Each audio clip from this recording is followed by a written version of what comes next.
That make you feel, Yankee fans? Good Monday afternoon to you, Evan and Tiki. The New York Yankees needed that. New York Yankee fans needed that. Carlos Rodon needed that. DJ LeMahieu needed that. Sean Morash needed that. Even Tiki Barber needed that. I understand they split against the Tampa Bay Rays. I get it. I understand the Yankees are 11-21 in their last 32 games. I can't do math. That's the second worst record in baseball. But what you saw or heard on this Monday afternoon, that right there are the keys to the Yankees turning their season around, Teak. Yeah. Those players specifically need to be better. And for one day, they were better. Yeah, and Rodon in particular, he 10 strikeouts in this game, went 7 full innings, and he felt like he was in command the entirety of the game, which is something we haven't seen. There weren't those early mistakes and early home runs or lack of control, putting guys on base and causing havoc for your defense behind you. So kudos to Rodon. But I think more importantly, you saw an offensive breakout of sorts. The problem, and I think most Yankee fans are probably feeling the same way, is you don't trust it.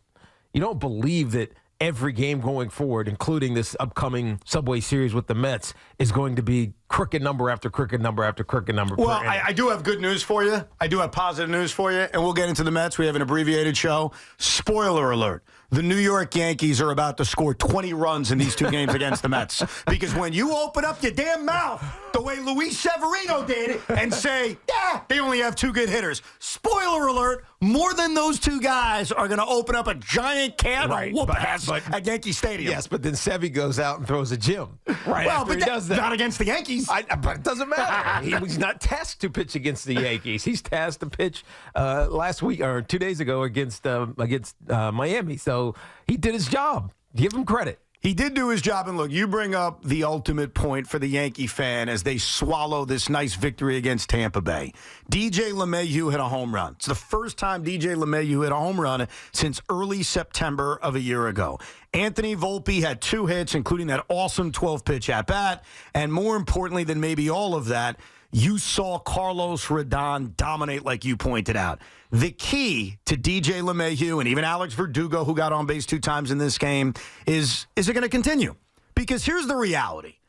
I understand that we are now a little over a week away from the trade deadline. And the New York Yankees should be very active. They should be very aggressive. No doubt. We will probably spend a lot of time over the next week talking about specific names, talking about who they should go after, talking about who you're willing to give up, and blah, blah, blah. But the reality for the Yankees is in conjunction with making smart trades. If they are going to go anywhere, if they are going to win the American League East, and they are still right there at a game and a half back, then those guys we just talked about need to be better. DJ LeMahieu can't be washed. Alex Verdugo can't be awful like he's been over the last month and a half. Carlos Rodon can't be the guy who can't pitch in New York. All of those things need to change. Like adding guys at the trade deadline, which is important, and it's exciting, and it can certainly help you win a championship like we saw with Atlanta a few years ago. That's not the end-all, be-all. The most important thing are the guys we're talking about. And that's why today was such a good redemption victory for the Yankees, because a lot of these key guys who have struggled were really good in this game. They need to be better for the next few months. Right. I think most importantly, the pitching needs to be better. We saw it 2 days ago with Nestor, who was horrendous, giving up too many hits and too many home runs. When this offense gets behind, they're good still, but they press. Right? And they try, it's like they're trying to win games with swings as opposed to playing smart baseball like they did today. And the reason you can do that is because you get an early lead. Right. And so I think Susan said this, maybe it was Justin, I can't remember which one of them said it on the radio broadcast that I was listening to. When this team doesn't get behind early, they play so much better. It's almost as if the psychology of mounting the comeback becomes undoable for them. And they start pressing too hard. They start, swinging at bad pitches, and it's everyone except for Judge and Soto. And so, to me, the pitching is what's got to be right, and especially early. Early in games, they can't afford to give up home runs and get behind because offensively they can't play under composure. And for whatever reason, except for Judge and Soto. Well, and that's frustrating. The stats back you up because during this stretch of baseball that the Yankees have played, where they've been a bad team for over a month, it's really been their starting pitching more than it's been the offense. Like, I think we spend more time blaming the offense, more time complaining about DJ LeMahieu or complaining about Alex Verdugo. But the reality is this rotation hasn't been good enough. Now, Carlos Rodon giving you a performance like today against Tampa Bay, it's encouraging moving forward. Marcus Stroman, Nestor Cortez, they need to be better. There's no doubt. Nestor was terrible the other day. Marcus Stroman hasn't been the same guy as he was to start this season. But I still look at this Yankee team at 60-42. And even though a lot of Yankee fans look at them and say they're bad, they stink, they're heartless, fire the manager, they are not this bad.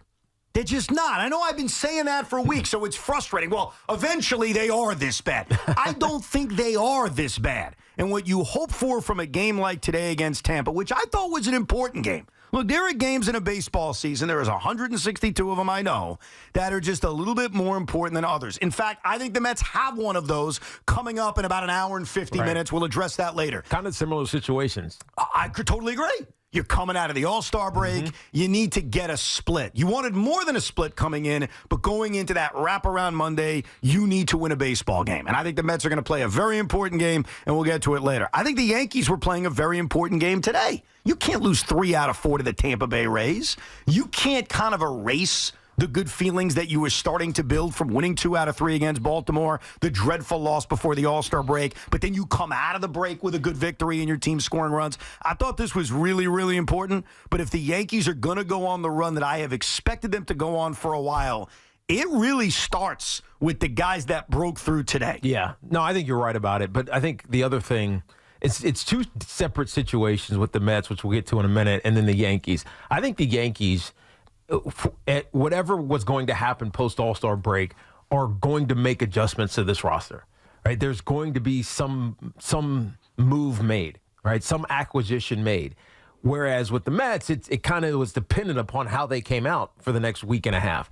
But I think the Yankees are sitting in position to compete even if they were continually struggling. You know what I mean? And so to me, this series that we just saw against Tampa Bay, the one going in the Mets, they're important to get them feeling good. But when you look at it, no matter what would have happened, they were still going to be double digits over 500, right? They were still going to be in position to make the postseason. This feels good, but it just reinforces what we've been saying. Pitching matters. And so if there's a target for the Yankees going into the trade deadline a week and a half from now, to me, it's starting pitching. And you hope that Clark Smith comes back. You hope that you have so many options that you don't have to. Well, I think you don't have to overthink it. I think it's multiple things for the Yankees, and that doesn't mean they can't solve that. Like, I think they need to add multiple pieces. That's why. But multiple seems like it's not doable. Well, of course it's doable. The Braves did it 2 years ago or 3 years ago. Are the Yankees a team that does this? Yeah. I think they could add multiple pieces. But absolutely. That's my point. They haven't done it. Well, they've done it before, sure. A couple years ago, they added both Joey Gallo and Anthony Rizzo. Come on. I know that's not the example that excites you. But no, that's not what I'm talking about. But you know what? Like, I've heard this discussion amongst Yankee fans over the last couple of days. Are we willing to give up this player or that player?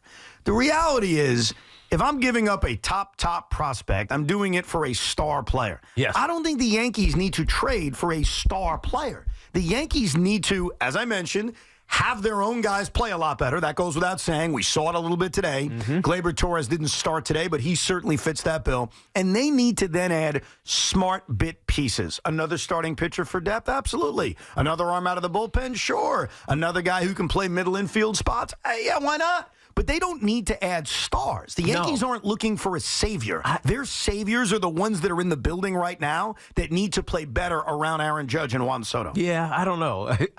A savior starting pitcher might sound good to me. I'm just saying. Well, but look, hold on, though. If you can add a top-line starting pitcher like Skubal from the Detroit Tigers, I'm not saying don't do it. I'm saying it's not the end-all, be-all right now. It's not, but you would feel so much more comfortable because we know this. Look, I think Volpe's going to be fine, ultimately. I think Verdugo, no, he's not going to turn out to be great. I think he's going to be fine as they go along. The one person you worry about is DJ LeMahieu. Now, hopefully he comes out of this. If not, you got Cabrera there. as an option to play third base for you. So to me, I think the bats are going to be fine. It's just they press when they get down early. So to me, the key that locks this thing up for them, or unlocks it, I should say, is to not be behind early. And that, to me, is starting pitching. Now, maybe it's a backwards way to look at it, but I feel like every game that they get behind early, they struggle to hit. And it's really just Soto and Judge. Yeah. Right? And so if they can stay on par or be ahead, I trust starting pitching a lot more. Now, one of the guys you mentioned that is very, very important to the Yankee turnaround offensively is DJ LeMahieu. DJ LeMahieu hit a home run in the 5th inning. You could tell by DJ's face. He was even surprised. Like he was almost stunned as he was rounding the bases. Yankee fans didn't know how to react because they were booing him in the 3rd inning after he struck out. I thought that was a really good, important moment for DJ LeMahieu, an important moment for the Yankees. It turned a game that at the time was 4-1. It made it 5-1. Everybody's happy. Did you see what Sean Morash did in the 8th inning when he struck out on an 0-2 pitch? I did not. Cursed him out. Sean? You cursed him out? Yeah. I've had enough. Sit down. He hit a home run a few innings earlier. Was that under your breath, or was it out loud? No, it was out loud. As a boss walked by and they said, calm down. Well, I mean, because you're freaking out over a strikeout in the 8th inning in which the Yankees have the game in hand. Oh, wait, I did that because it was so far outside of the zone. It was 15 feet outside the zone. That was a bad swing. I'm happy he hit the home run today. DJ LeMahieu's become a lost cause at the plate. And I don't think one nice hit today changed. I hope it does. But as we've seen all weekend, I know it was in a split, Oswaldo Cabrera seemingly is in the middle of every offensive rally, and that is exactly the guy that should be playing third base every single day, until they find another third base. He had a good day today, had 2 more hits, hit the ball hard one other time. All right, let's go through the guys that are so important to turn this season around and kind of taste the confidence level from the Yankee fan. We'll hear from you coming up as well, 888-808-1019. We'll start with DJ LeMahieu. I think Sean just said it. You have no confidence in DJ LeMahieu despite a home run today? No confidence. However, I think he is still the perfect guy to keep on this team, come in, play for Ben Rice defensively if Rizzo never comes back. I don't want him off the team, but he should not be an everyday player. He should not be guaranteed every day at bats. That's all I'm asking. No, and I by the way, but don't you feel like he's getting it? I mean, he didn't yesterday. That's what Boone says. Yeah, that's the part that's frustrating. All of these other teams that care, I want to care about winning. When a guy is struggling, the Astros dump Jose Abreu. Okay, all I'm asking for the Yankees, you don't have to go to that extreme with these veterans, but don't guarantee them. No, I actually agree with that opinion on DJ, and I have more confidence in him than you, which I'll explain in a second. But I do agree that there are certain guys in this town right now who have lost their ability to have their name written down in the lineup every single day. It doesn't mean they need to be DFA'd or cut. I think Jeff McNeil fits that on the Mets side. 100%. Go hit, you'll play. The reason I have a level of confidence in DJ LeMahieu is the same reason I had confidence coming into this season. He had such a good second half last year. And I get it. Nobody was paying attention. The Yankees were buried. It didn't matter. I thought he was finally healthy. So my thought is if he can somehow get healthy, and I don't know if he's healthy. He's playing doesn't mean he's actually healthy. That I don't believe he's necessarily cooked. And that's a common belief that Yankee fans have right now. Oh, he's 36. He stinks. He's old. He's done. He's the president. He should just resign. You know what I mean? I'm not there yet with him because I think you didn't think we were going to bring some analogies to the table, by the way? I mean, it was historic yesterday. All right. I'm sitting there watching the Mets and the Yankee game. All of a sudden, it's LBJ 40 years later. Wait, was this Sean or was this the Mets chat that were talking about DJ's press conference that he was having before the game? Oh, that was Sean. Oh, I was Sean? I was excited yesterday. DJ LeMahieu was having a press conference before the game, and Sean thought he was pulling a Biden. He was dropping out. Yes. I was so excited yesterday morning. Give me more pancakes. LeMahieu's retiring. And he wasn't. He was just talking about himself. Right, exactly. Where's your confidence in him? See, I think he turns it around. I mean, only because it's not live or die, not literally baseball-wise, because they're 18 games over 500. I actually have to agree with Boone.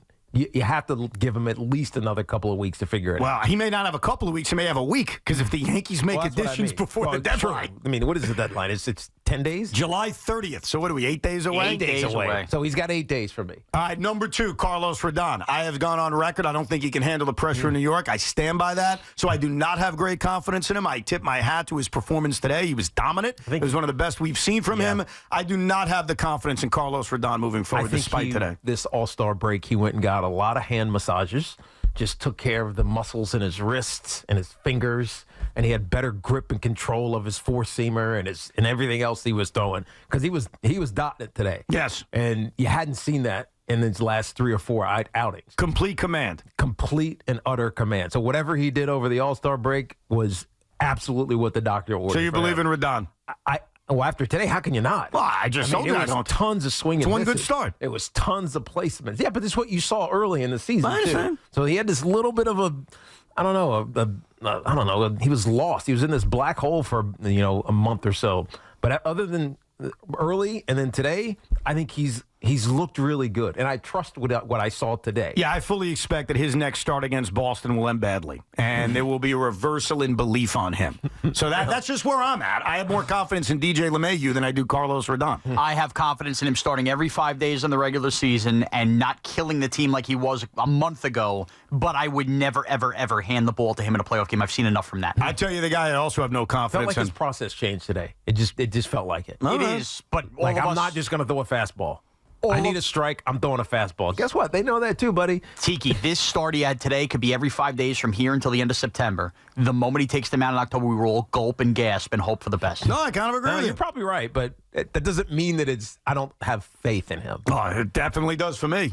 And for Sean over Good thing there. you're not a Yankee fan. All right, let's get to number 3. This guy I've got no faith in, and I've got a reason you don't even know. Alex Verdugo. Here's the problem with Alex Verdugo. Now, he's better than the way he's performed over the last few weeks. He messed with the wrong guy. He messed with Tommy Lugauer. He comes in, he steals Loogie's shtick about their dogs. T-shirts are made, and I don't know if you've seen this, Loogie's red hot lately. So my belief is Alex Verdugo has touched the third rail of New York City, and that is the red hot Tommy Lugauer. I think Verdugo's finished. By the way, that was unnecessary to go down that dogs and dudes route. So I don't say he's finished, but you agree with me? I want to say I just love him defensively, but after you can't say that recently. That's what I mean. After that bad era at the end of the right before the All-Star break, I can't even say that. But I just don't have faith that he's going to turn back into the hitter. But I do think he's a good defensive left fielder for the Yankees. I'm in full-blown make sure Jason Dominguez is healthy in September mode with Alex Verdugo. And that's it. You're not owed anything. You're a free agent at the end of the year. I think he's still good in this clubhouse. So you want Dominguez to come up and play in the postseason? I want him to get healthy. And I play in the postseason. Yep, I want a month of at-bats from Dominguez, show enough, and I need his bat instead of Verdugo's in the postseason. Here's the deal. The Yankees won a game today. It was a very important game. They're within a game and a half of the American League East right now.